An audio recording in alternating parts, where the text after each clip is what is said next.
बादब बामुलाहजा में मैं फजल इमाम मलिक।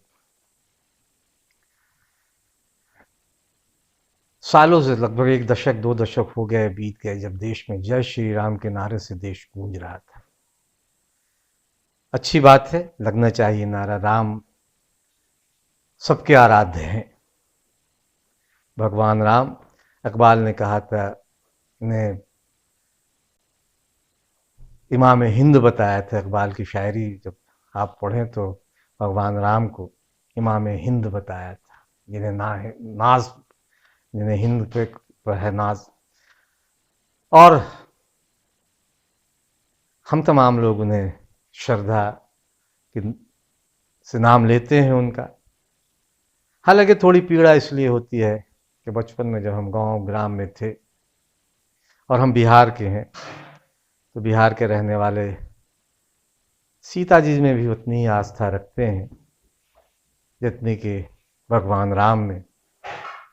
तो जय श्री राम के नारे जब से लगने शुरू हुए, क्योंकि बचपन में हम लोग सिया राम सीताराम सुनते आते थे और अच्छा लगता था सुनकर। लेकिन जय श्री राम के बाद सीता उनसे अलग कर दिया गया। अब सीताराम गांव गांव देहात के लोग कहते हैं, लेकिन जो लोग धर्म की राजनीति कर रहे हैं उन्होंने सीता जी को राम जी से अलग कर अपनी सियासत शुरू की। लेकिन जब मुजफ्फरनगर में हर हर महादेव या अल्लाह अकबर के नारे गूंजे तो पता नहीं क्यों बेचैन हो। बादब बामुलाहजा में आज उन नारों का जिक्र जो जो देश को जोड़ते हैं, जो दिलों को जोड़ते हैं, जो आदमी को जोड़ते हैं, जो इंसानियत का सबक सिखाते हैं। भले कुछ लोगों को इस पर आपत्ति हो रही होगी, इतराज़ हो रहा होगा, क्योंकि उनकी सियासत इन नारों की वजह से ख़त्म होती दिखाई दे रही होगी।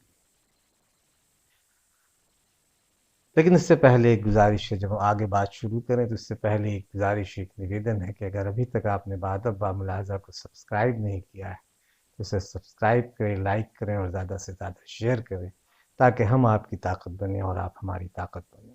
और बेल आइकन दबाना ना भूलें, ताकि हमारे किसी भी नए वीडियो की जानकारी आपको फ़ौरन मिले। इसके अलावा बादब बामुलाहजा को आर्थिक सहयोग करें, ताकि हम जन सरोकारों की पत्रकारिता को बेहतर तरीके से और आगे बढ़ा सकें।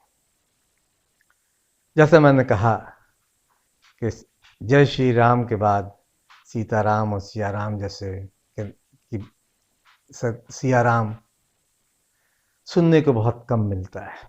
और पीड़ा इसलिए है कि हम उस बिहार के हैं जहाँ की सीता जी थीं, और सीता जी थीं जिन्होंने राजा राम को भगवान राम बनाने में बनाया। सीता जी न होती तो राम जी राजा तो होते, भगवान नहीं हो पाते। लेकिन ये सीता जी की ही देन थी जिन्होंने राम को भगवान राम बनाया। लेकिन उनके चाहने वालों ने सीता जी को ही उनके नाम से अलग कर एक नया नैरेटिव देश को देकर उसे राजनीति का औजार बना लिया। ऐसा होना नहीं चाहिए था। मुझे बार बार, वो फिल्म बहुत पुरानी फिल्म है देवानंद की, उसका जिक्र भी एक बार बादब में मैंने किया है कि वो देखो दीवानो, तुम ये काम न करो, राम का नाम बदनाम ना करो। तो ये बार बार लगता है कि राम के नाम को कहीं बदनाम करने की एक सियासी साजिश तो नहीं कहेंगे, लेकिन सियासत हो रही है तो राम के नाम को इस्तेमाल न किया जाता तो बेहतर था। लेकिन खैर, जो लोग सियासत में राम को जी का नाम इस्तेमाल कर रहा है वो उनकी अपनी कथा कहानी है, उनकी अपनी सियासत है। लेकिन फिर हर हर महादेव के नारे से और अल्लाह अकबर के नारे से विचलित क्यों है? 2013 में मुजफ्फरनगर का इलाका ऐसा था जहां दंगे हुए, आपसी रिश्ते तार तार हुए, भाईचारे की डोर टूटी और वो सामाजिक जो रिश्ता ताना बाना था वो भी टूटा। दंगों की आंच में मुजफ्फरनगर ही नहीं जला, लोगों के दिलों में नफरत की आग इतनी उठी रिश्ते उसमें जलकर राख हुए। लेकिन किसान आंदोलन ने इन रिश्तों को फिर से जोड़ा, उन धागों को फिर से आपस में पिरोया, और वो ताना बाना जो कहीं टूट गया था, वो ताना बाना फिर से जुड़ा। जाहिर है जो लोग दंगे की सियासत करते हैं, जिन्होंने रिश्तों को तोड़ने की कोशिश किया, उन्हें ये रास नहीं आया। और जब मुजफ्फरनगर में किसान रैली में मंच से राकेश टिकैत ने अल्लाह अकबर का नारा लगाया और भीड़ ने हर हर महादेव से उसका जवाब दिया, महेंद्र सिंह टिकैत की ये सोच थी बरसों पहले से कि यही नारे हमें यही चीज़ हमें आपस में जोड़ती है, क्योंकि मजहब जो है वो कभी एक दूसरे का गला काटना नहीं सिखाता है। जो लोग ये समझते हैं कि धर्म वही है जो एक दूसरे का गला काटे, मजहब वही है जो एक तलवार की नोक पर फैला हो, ऐसा है नहीं। मजहब हमें मोहब्बत करना, प्यार करना, इंसान बनाना सिखाता है। और दिलीप साहब की वो बात याद आती है जब मैंने इंटरव्यू किया था कि मजहब इंसान बनाता है, सांप्रदायिकता घर उजाड़ती है।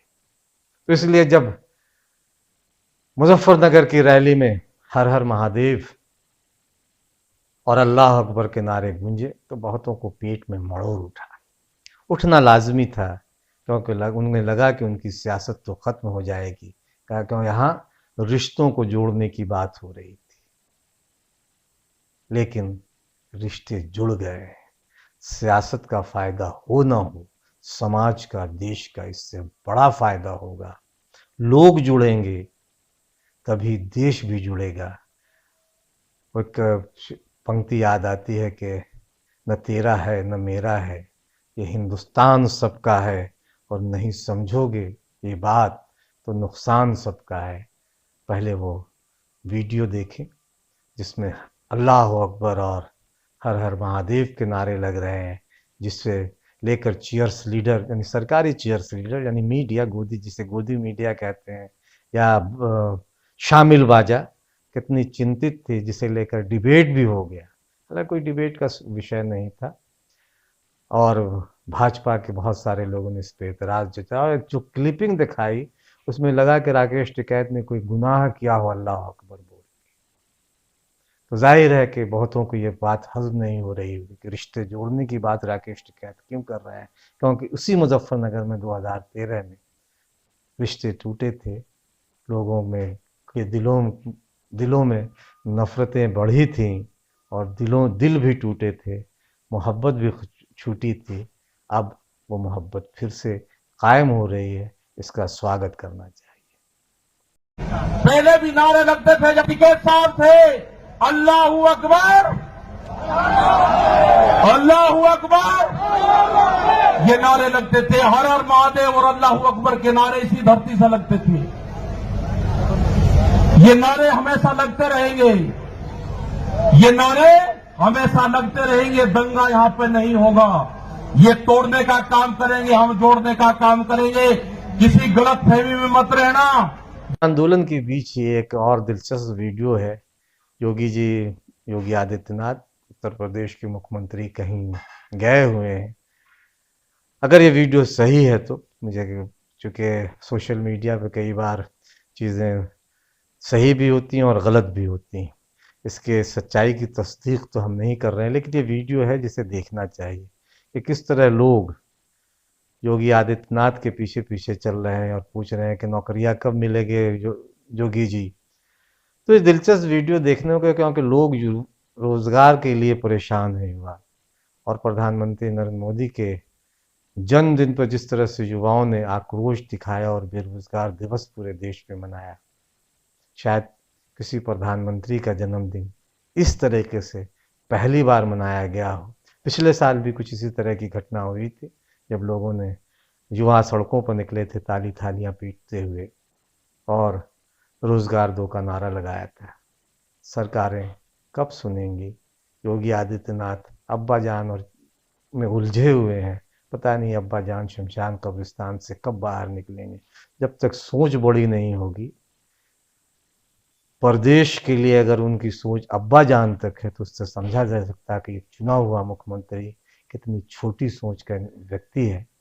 उन्हें इससे आगे निकलकर अब्बा जान पिताजान से पिता अब्बा कुछ भी कह ले, वो भी अपने पिता को अब्बा ही कहते होंगे, या अब्बा जान, पिता तो पिता ही होता है, लेकिन वो अब्बा जान से कब बाहर निकलेंगे। कभी वो हनुमान का नारा देते हैं, पिछले चुनाव में प्रधानमंत्री जी ने कब्रिस्तान और शमशान तक का नारा लगाया था।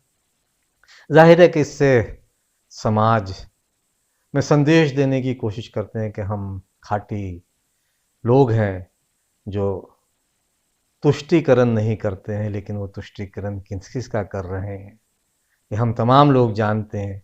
लेकिन इससे नुकसान देश का हो रहा है, देश की छवि बाहर किस तरह की बन रही है। कोरोना काल में हमने देखा योगी आदित्यनाथ को भी, और उनके राज में गंगा में बहती लाशों को भी देखा, गंगा के किनारे दफन की गई लाशों को भी देखा, और उन रामनामी चादरों को हटाते हुए भी देखा, और उन दीवारों को भी देखा कि जो शमशान के सामने खड़ी कर दी गई थी ताकि लाशें नजर ना आ सके। योगी जी को इन सब पे सोचना चाहिए। अब्बा जान तो हम भी कहते हैं, बहुत सारे लोग, बहुत सारे मेरे हिंदू दोस्त भी अब्बा जान ही कहते हैं। अम्मा तो खैर बहुत प्रचलित शब्द है, तमाम पूरे देश के बहुत सारे हिस्से में अम्मा, पता नहीं किस किस की बात करेंगे, लेकिन ऐसा कहकर उस न सिर्फ अपने बल्कि देश के तमाम पिता और अब्बा जानों का उपहास उड़ाकर वो अब्बा जान का तौहीन करते हैं, और तमाम पिताओं की, तमाम अब्बाओं की, और डैडी पापा, आजकल तो पता नहीं डैडी पापा को लेकर वो इतने चिंतित क्यों नहीं रहते, क्योंकि डैडी पापा तो बहरहाल हमारा शब्द नहीं, लेकिन डैडी पापा भी नहीं बोलेंगे क्योंकि उससे उनकी सियासत नहीं चमकती। तो तमाम अब्बाओं या पिताओं या इनकी जो जिस तरह से उन्होंने मजाक उड़ाया है, पता नहीं चुनाव में क्या होगा नहीं कह सकते हैं, लेकिन लोगों को समझ आ गया है कि सरकार वहाँ किस तरह चल रही है। भर्तियां कहिए महाराज जी बताइए।